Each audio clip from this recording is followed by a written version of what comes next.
Welcome to my channel honey diaries. మేమైతే మాగే పచ్చడి పెట్టుకుంటున్నాము, అది కూడా మా గోదావరి స్టైల్లో. మా గోదావరి సైడ్ ఎలా మాగే పచ్చడి పెడతారో చూసేయండి. ఫస్ట్గా మామిడికాయల్ని నీటిలో వేసి బాగా కడగాలండి.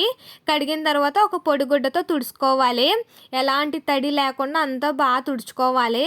ఆ తర్వాత మనం మామిడికాయకి పై ఉన్న చెక్క అంతా చెక్కిసుకోవాలండి. చూసారు కదా, ఇక్కడ మామిడికాయలకి పై చెక్క అంతా చెక్కిసాము. మేమైతే ఇంట్లోనే కోస్తున్నాము, ఎందుకంటే బయట అప్పుడు చాలా ఎండలుగా ఉన్నాయి. ఒక చీర వేసుకుని దాని మీద మేము నలుగురం కోస్తున్నాము. పక్కింటోళ్ళు కత్తిపేటలు తెచ్చుకుని మరీ కోసేస్తున్నామండి. చూసారు కదా, మా చెల్లి ఇక్కడ మాగే మొక్కలు ఎలా కోస్తుందో. మా సైడ్ అయితే ఇలాగే కోస్తారో. ఇలా కొయ్యడం చాలా మందికి రాదు. ఎంత ఫాస్ట్గా కోస్తుందో. మన చెయ్యి కూడా జాగ్రత్తగా ఉండాలండి, లేదంటే కట్ అయిపోతుంది ఏలు ఆ ఫాస్ట్ మీద. చూసారు కదా, ఇన్ని కాయలు మేము కోస్తున్నాము. మాకైతే నొడాలు పట్టేసినాయండి. మార్నింగ్ 7కి మొదలు పెడితే 11 అయ్యిందండి ఇవన్నీ ముక్కలు కోసేటప్పటికి. కోసి ఆ ముక్కల్ని ఎండలోని ఒక చీర మీద ఎండబెట్టుకోవాలి. చూసారు కదా, పల్చగా ఎండబెట్టాలండి.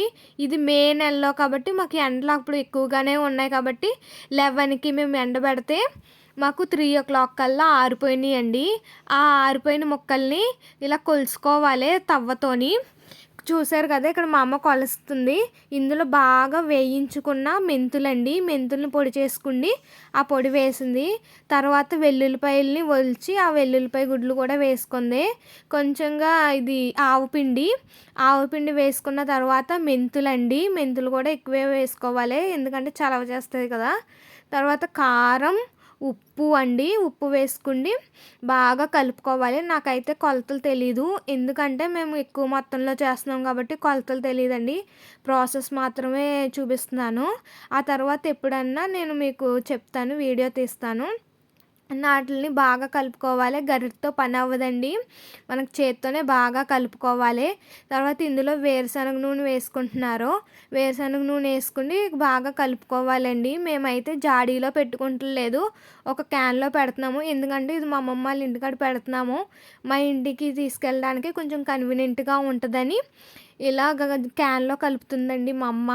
ఇలా అంతా కలిపేసి ఒక క్యాన్లో వేసుకుంటున్నాము. క్యాన్లో వేసుకుండి దీన్ని ఒక 3 రోజుల తర్వాత మా అమ్మ చూసారు కదా, ఇక్కడ కలుపుతుంది. ఇప్పుడే మనం ఉప్పు కారం చెక్ చేసుకోవాలండి. సరిపోకపోతే ఇప్పుడు వేసుకుని బాగా కలుపుకోవాలి. మా అమ్మ ఇప్పుడు మాకు సెపరేట్ చేసేస్తుంది. చూసారా, మా అమ్మ మాకు చాక్లెట్ డబ్బాలో వేస్తుంది. అంతేనండి, మనం మిడిల్ క్లాస్ వాళ్ళం కదా, ఇలాగే అన్నిటిని యూస్ చేసుకోవాలి. అంతే. సబ్స్క్రైబ్ చేసుకోండి.